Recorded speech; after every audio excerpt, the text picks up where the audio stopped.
दोस्तों नमस्कार, महेश सिंह का अभिवादन स्वीकार करिए। दोस्तों, फतेहपुर जिले में मोरंग खनन कारोबारियों के आगे प्रशासन भी नतमस्तक है। यही हाल हुआ किशुनपुर थाना क्षेत्र के मोरंग घाट संगोलीपुर मड़ैया में। दरअसल में यहाँ के किसान अपने पिछले साल के मुआवजे की मांग के साथ साथ मौजूदा समय में खदान संचालक के गुर्गों द्वारा की गई फसल नष्ट का मुआवजा मांग रहे थे। 3 दिनों से धरना देकर प्रदर्शन कर रहे थे, आंदोलन की राह पे थे, लेकिन मौके पर पहुंचे प्रशासन के एक एक नुमाइंदों ने किसानों की आवाज दबा दी। फिलहाल किसान मांग गए हैं और मोरंग खदान के संचालक को साफ कह दिया गया है कि किसानों की फसलें बर्बाद न हो, इसके लिए उसे पानी का छिड़काव रास्ते में कराना पड़ेगा। लेकिन यह प्रशासन के बताए नियम को खदान संचालक कितना पालन करते हैं, इसका भी अंदाजा आसानी के साथ लगाया जा सकता है। खबर विस्तार से जानने से पहले आप हमारे चैनल को कहां से देख रहे हैं, चैनल को सब्सक्राइब करना, लाइक करना एवं कमेंट करना न भूलिएगा। दोस्तों, फतेहपुर जिला हमेशा मोरंग खनन के मामले को लेकर के बदनाम रहा है। यहां पर गंगा और यमुना तटीय इलाकों में मोरंग का खनन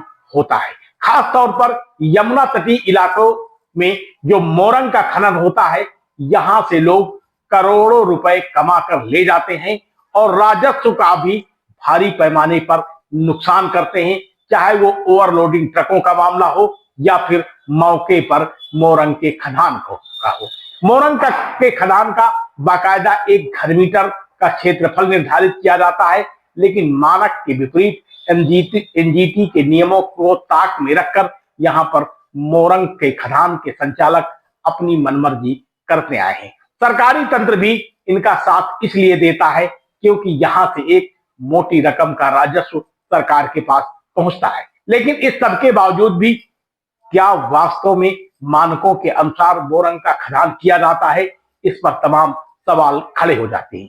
संगोलीपुर मड़ैयन घाट में भी ऐसा ही चल रहा है। यहां पर ना तो कोई मानक अपनाए गए हैं और ना ही किसी तरीके के एनजीटी के मानकों का पालन किया जा रहा है, ना ही सुप्रीम कोर्ट की गाइडलाइन का पालन किया जा रहा है।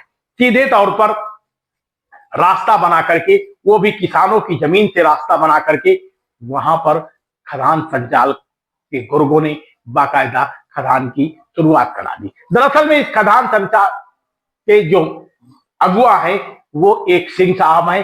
सिंह साहब गैर जनपद के रहने वाले हैं और इन्होंने खागा तहसील में अपना पड़ाव डाल रखा है। वहीं से वो जिम्मेदार अधिकारियों को मैनेजमेंट करते हैं और मैनेजमेंट भी इतना तगड़ा करते हैं कि सरकारी तंत्र भी इनके इशारे पर चल रहा है।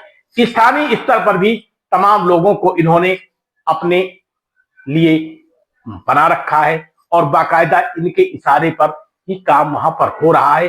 अब किसानों की आवाज को दबाने के लिए पहले नायब तहसीलदार पहुंचे, फिर स्थानीय एसडीएम भी पहुंचे, फिर खनन अधिकारी भी पहुंचे और किसानों से साफ तौर पर समझाने का प्रयास किया। किसान इनकी बातों को फिलहाल मान भी गए हैं और जो वहां पर बखेड़ा खड़ा था वो बखेड़ा शांत हो गया है। यानी अब साफ हो गया है कि बड़े बूम वाली पुकलैंड मशीनों से बाकायदा जेसीबी के जरिए भारी पैमाने पर खदान की संचालक ने अपनी खदान को संचालित करने का काम शुरू कर दिया है। ना तो वहां पर सीसीटीवी कैमरे लगे हुए हैं और ना ही किसी तरीके से की कोई पारदर्शिता बरती गई है, बल्कि खदान को संचालित कर दिया गया है। अब सबसे दिलचस्प बात एक और है, किसानों के इस मांग को लेकर के जिले में एक नहीं आधा दर्जन के आसपास किसानों के संगठन है, वो भी इस पूरे मामले में तमाशा देखते रहे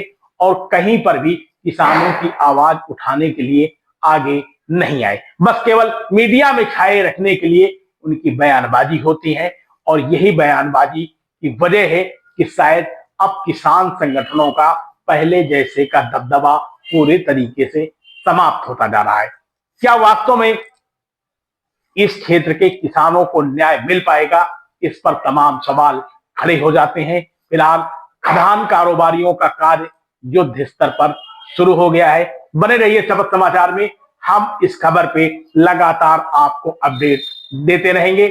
बहुत बहुत धन्यवाद। आप देख रहे हैं शपथ समाचार।